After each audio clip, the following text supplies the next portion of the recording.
오늘도 정말 일들이 많았습니다. 대통령의 긴급한 기자회견, 그 사과문 발표 놀라신 분들도 상당히 많았을 겁니다. 지금 이 사태가 과연 어떻게 번질지는 아무도 모릅니다. 자, 오늘 이 문제를 비롯해서 오늘 이슈 정리해 보겠습니다. 지금 스튜디오에 5분 나와 계십니다. 박지훈 변호사, 데일리안의 이종근 편집국장, 소종섭 전 시사저널 편집국장, 숙명여자대학교 강미은 교수, 한국범죄학연구소 연구위원 김복준 박사, 5분 나와 계십니다. 어서 오십시오. 안녕하세요. 상당히 여러분들도 놀라셨을 것 같습니다. 저도 상당히 놀랐는데요. 이 박근혜 대통령이 직접 입장을 밝혔습니다.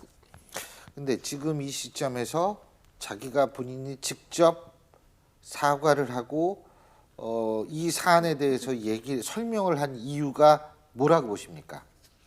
가장 큰 건 일단 현재 국정이 마비될 지경입니다. 국정이 지금 앞으로 어떻게 국정을 수행해야 될지에 대한 문제가 바로 어저께 개헌을 시정연설에서 개헌을 말씀하신 이후에 사실 개헌 정국이 될 가능성이 크지 않았습니까? 모든 건 다 블랙홀로 개헌이라는 블랙홀로 빨려들 것이라고 모두 다 예상을 했는데 어젯밤 모 방송에서 이 77개 파일을 공개를 하면서 최순실 씨가 연설문이나 혹은 기타 그런 이 청와대의 자료들을 미리 받아왔다라는 보도가 나오면서 엄청난 후폭풍을 불러일으켰죠. 그런데 박 대통령이 긴급 기자회견으로 바로 진화를 할 수밖에 없었다. 그러니까 박 대통령이 처음 아마 고개를 이렇게 숙여서 대국민 사과를 한 것으로 대통령 이후에 한 것으로 알려지고 있고 이후에 사실은 후속 조치들이 나올 것이다라고 예상을 하고 있습니다. 후속 조치들이 나온다? 일단 첫 번째는 우병우 수석과 최순실 씨의 두 사람의 거취 문제입니다.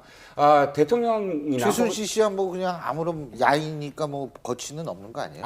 문제는 이겁니다. 그러니까 이 논란이 언제까지 계속될 거냐가 바로 최순실 씨가 국내 소환 시점부터 아마 다시 환산이 될 겁니다. 그러니까 국내 소환돼서 그 다음에 법정에 설 때까지 이 논란은 계속되거든요. 그때까지 국정은 마비될 것이냐는 거죠. 그러니까 이 다음에는 대통령이든 아니면 정부든 검찰의 적극적인 어떤 의지, 소환을 하든 뭐를 하든 간에 국내로 불러들여서 수사를 하게끔만 한다면 그만큼 이 국정이 마비되는 것은 줄일 수가 있지 않을까 하는 거죠. 예, 그러니까 우병우 수석 말씀하신 건 민정수석으로서의 역할 이런 부분이죠. 우리 소 국장님은 어떻게 보세요?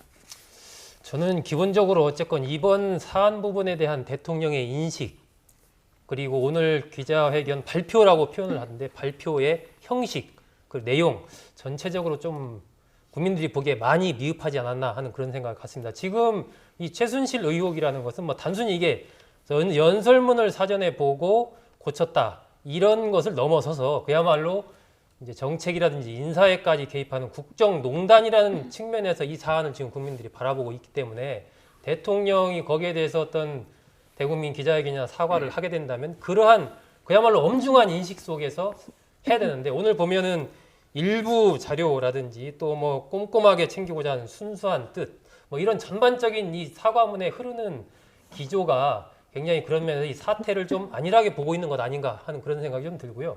이 형식에 있어서도 그냥 녹화해서 1시간 1분 30초 정도 이렇게 틀어주는 형식을 취했는데 저는 지금 이렇게 국민적인 의혹이 커지고 들끓고 있는 상황인데 그야말로 대통령이 거기에 대해서 기자들과 질의응답을 허심탄회하게 해가면서 모든 사안을 밝히고 그 필요한 조치를 앞으로 이렇게 취해가겠다. 필요한 사람에 대해서 인적 조치 또 시스템에 문제가 있다면 시스템은 이렇게 바꿔나가겠다.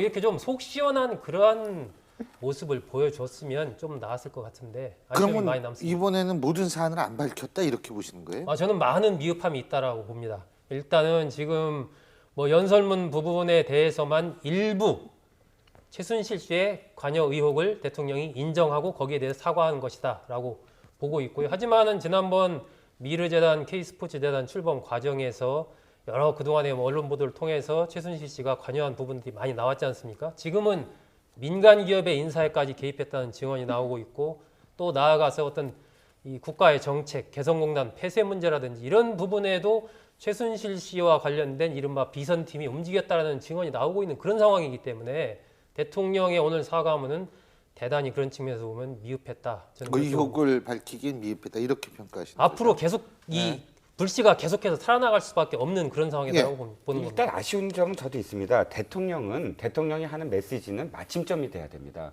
말주름표가 되어서는 안 되거든요. 여운이 있거나 또다시 이어지면 안 되는 거거든요. 그렇다면 사실은 타이밍이 너무 일렀다.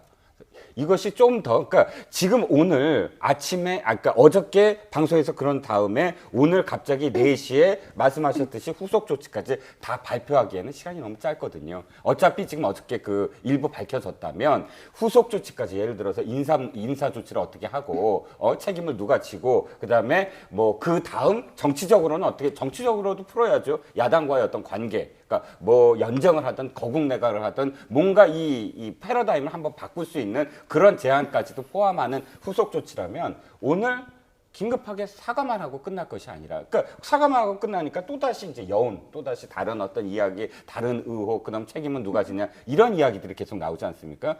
포괄해서 사실 오늘 하는 것이 아니라 그런 부분들이 전부 다 완비된 다음에 사과와 함께 그것까지 발표가 됐으면 마침점이 되지 않았을까. 이번 사안의 경우는 최순실 씨와 관련된 의혹은 과거에 이른바 정권에서 있었던 권력형 비리와는 성격이 좀 다릅니다. 과거에 김영삼 대통령 시절에 이른바 김현철 씨 사건이라든지 김대중 대통령 시절에 아들들 삼홍 사건 이런 부분들은 아들과 관련된 부분이거든요. 그렇기 때문에 이 다양한 참모들의 의견도 듣고 필요한 부분에 대해 조치를 취하고 대통령이 결단을 하면 되는 그런 사안이었는데 최순실 씨와 관련된 의혹은 대통령 본인이 직접 관련된 사안이거든요. 이것은 그렇기 때문에 이 부분을 뭐 이원종 비서실장이나 다른 어떤 참모들이 그 사안에 대해서 정확히 어떤 메커니즘 속에서 어떤 일이 이루어졌는지 자체를 모르는 상황이기 때문에 거기에 대해서 어떻게 해명을 하고 싶어도 할 수가 없는 사안이에요. 사안 자체를 모르기 때문에.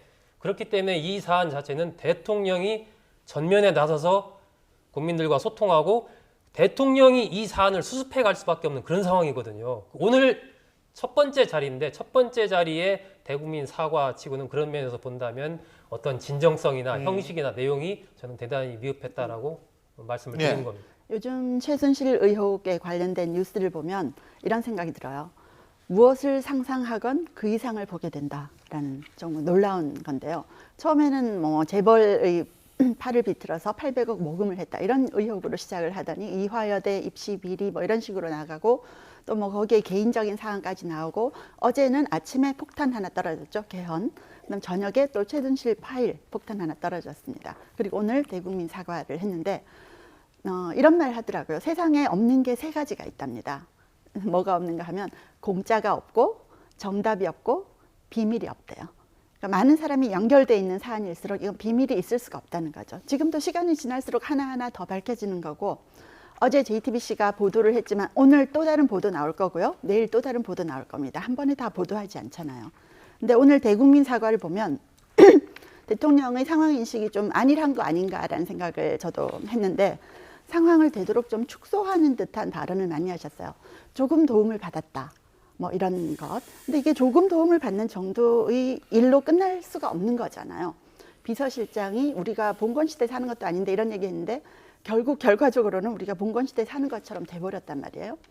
그리고 발표도 죄송합니다. 거의 2분 만에 끝났잖아요. 그리고 싹 들어가 버리셨어요.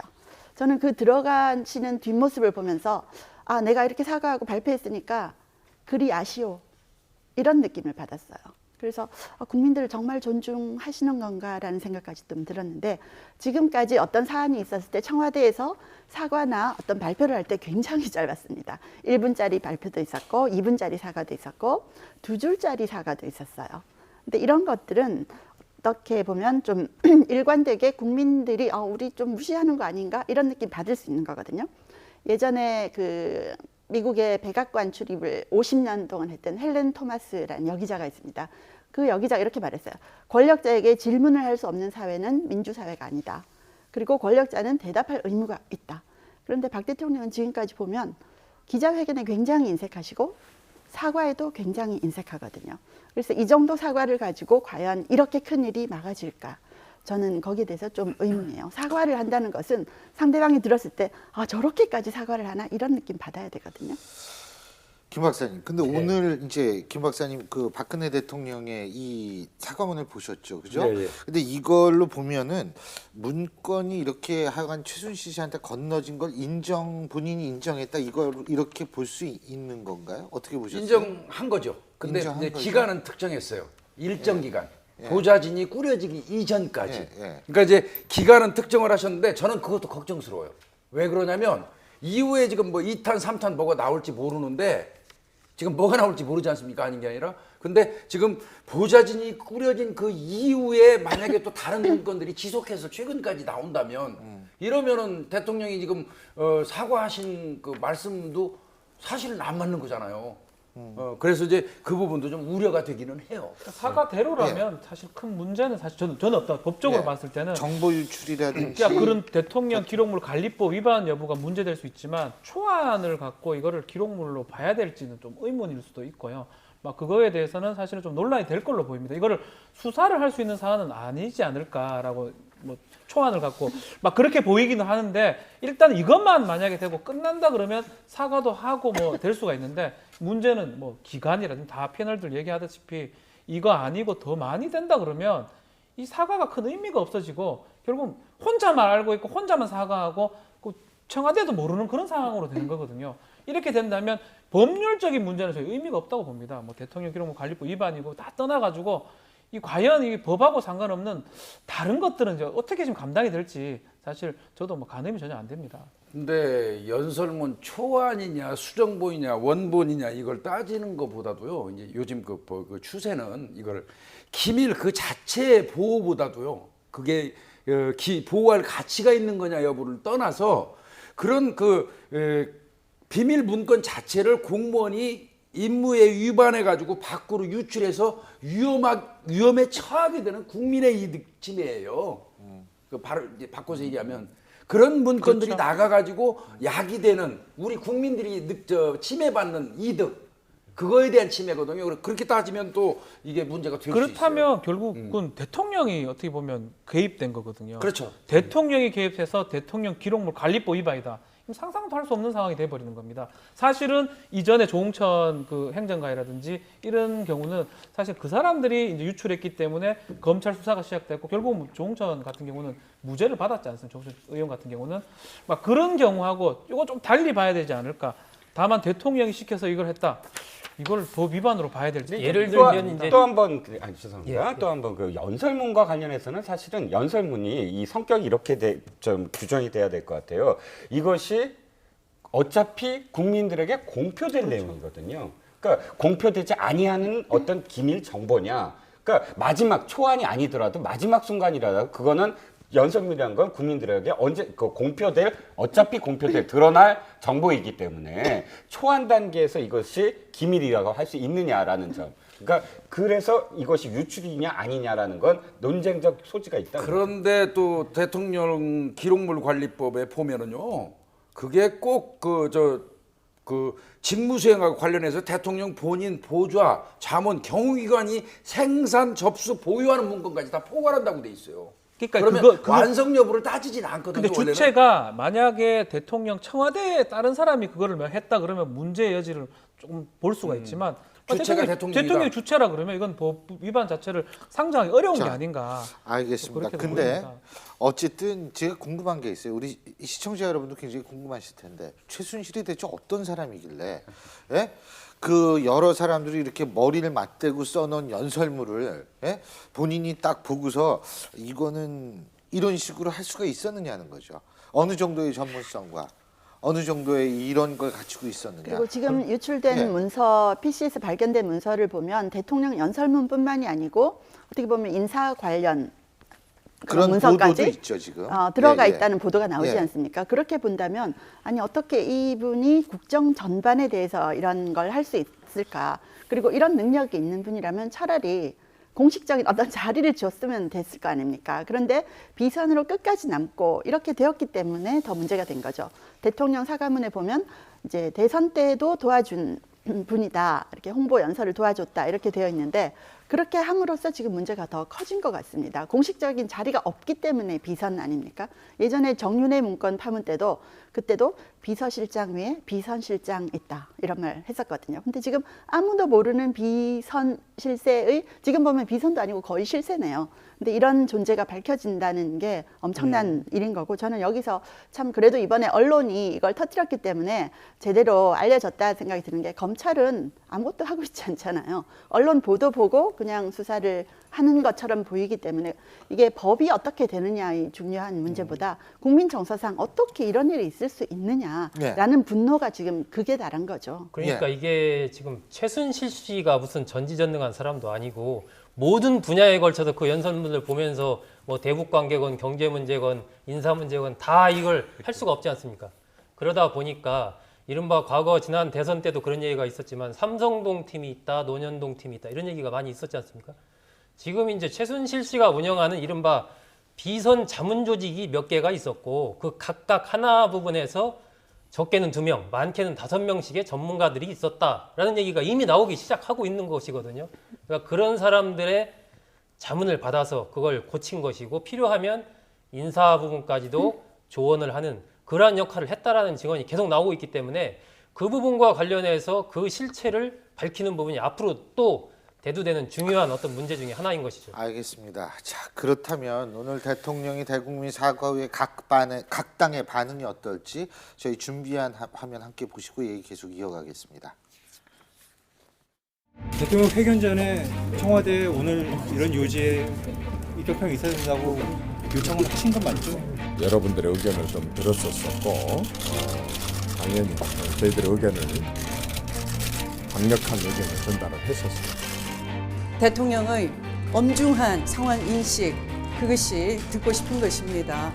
그런데 대통령은 그냥 개인적인 일에 대한 감성적인 감상적인 그런 유감 표명에 그쳤습니다. 변명으로 일관하는 것 그리고 당신의 할 말씀만 하고 국민이 알고 싶어하는 질문도 받지 않고 들어가시는 감동을 느끼지 못했습니다.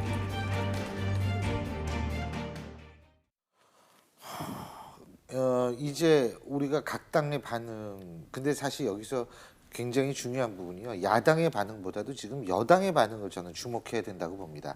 야당의 반응이야 뭐 중요하지 않다는 것이 아니라 우리가 예상되는 반응이기 때문에 그렇지만 여당의 반응은 앞으로 전국이 어떻게 굴러갈지를 우리가 예측할 수 있는 중요한 리트머스 시험지인 것 같은데요. 자, 여당 내에서 어떤 목소리가 나올까요? 오늘 오전 정진석 원내대표가 대통령이 직접 나서서 해명해야 한다라고 요구하기까지 했습니다. 자, 이제 사과를 했습니다. 자, 그러면 그 이후에 새누리당 내부에는 어떤 얘기들이 나올까요? 김연아 대변인의 공식적인 논평이 이렇습니다. 반드시 진상규명이 있어야 한다. 객관적이고 신속한 수사로 사건의 실체를 확인해 그에 따라 납득할 만한 조치가 있어야 한다. 이 얘기는 이 대통령의 사과는 말 그대로 그냥 사과만 그쳤기 때문에 그에 따른 후속 조치 부분에 대해서 대통령이 어떤 뭐 시스템을 어떻게 바꾸겠다든지 어떤 인적 조치를 어떻게 하겠다든지 검찰 수사를 어떻게 하겠다 이런 아무런 말씀이 없었지 않습니까?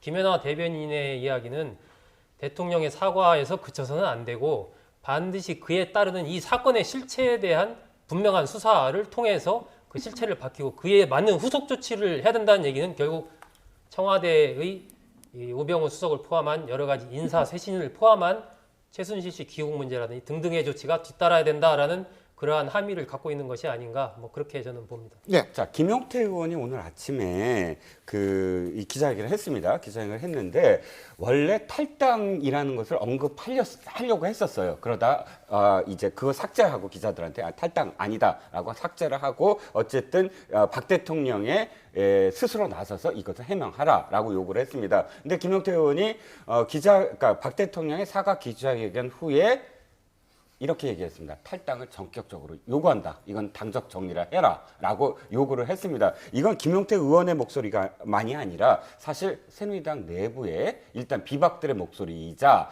친박 일부에서도 지금 굉장히 큰 동요를 하고 있다. 범박으로 볼 수 있죠. 이제. 아, 그렇죠. 예. 범박.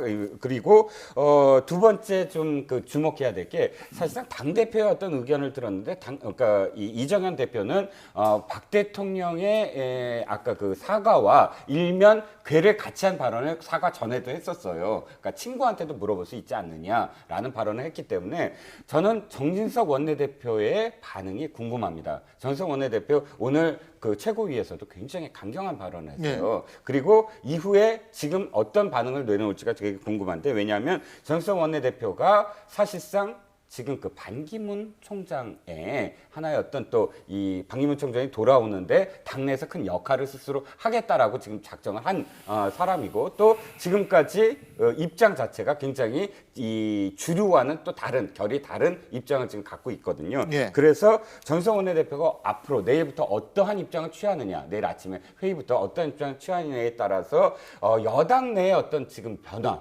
여당 내 당 지도부를 지금 그 비난하는, 그러니까 특히 그 이정현 그러니까 당 대표를 비난하는 목소리가 얼마나 커지느냐에 따라서 사실 그 여당의 어떤 흐름이 바뀔 거라고 봅니다. 네, 이정현 대표가 연설문 쓸 때 친구에게 물어볼 때도 있다 이렇게 하신 말씀은 저는 정말 안 해도 될 말씀 하셨다 이런 생각이 들어요. 지금 최순실 씨 별명이 빨간 펜 선생님이에요. 기자들이 기사 써가면 데스크들이 데스크를 봅니다. 틀린 거 바로잡고 이렇게 빨간 펜으로 고쳐주거든요. 그런 역할을 최순실 씨가 하고 있었다는 거 아닙니까? 전 국민이 경악하는 수준의 사건인 거죠. 그래서 그걸 어제 이제 개헌 얘기하면서 개헌 블랙홀로 빠져들지 않을까 했는데 개헌 블랙홀보다는 최순실 파일 블랙홀이 훨씬 더 컸습니다. 개헌 완전히 묻혀버렸거든요. 근데 언론이 정말 앞으로도 이런 파수견 역할을 해서 권력을 감시하는 게 언론의 역할 아닙니까? 그걸 제대로 해낼 수 있다면 밝힐 거 다 밝히면 된다고 저는 봅니다. 그리고 최순실 씨를 지금 한국으로 불러올 수 있는 분 저는 검찰 아니라고 생각하고요. 박 대통령밖에 없다고 보거든요. 연락되실 것 같습니다. 근데 최순실 씨가 10억짜리 말과 같이 잠적을 했다고 하니까 뭐 어디선가 눈에 띌 것 같아요. 조만간 뭐 말이 그렇게 큰 말을 뭐 보자기에 싸서 들고 다닐 수도 없는 것이고 금방 눈에 띌 수 있을 것 같기 때문에 이 문제가 최순실 씨가 나오면서 이렇게 해야지 정리가 되지 주변에서 아무리 얘기를 해도 이 정리는 되지 않는다고 봅니다. 그렇습니다. 지금 강 교수님이 한 1년 정도 대학 졸업하고 기자 생활하셨는데 그죠?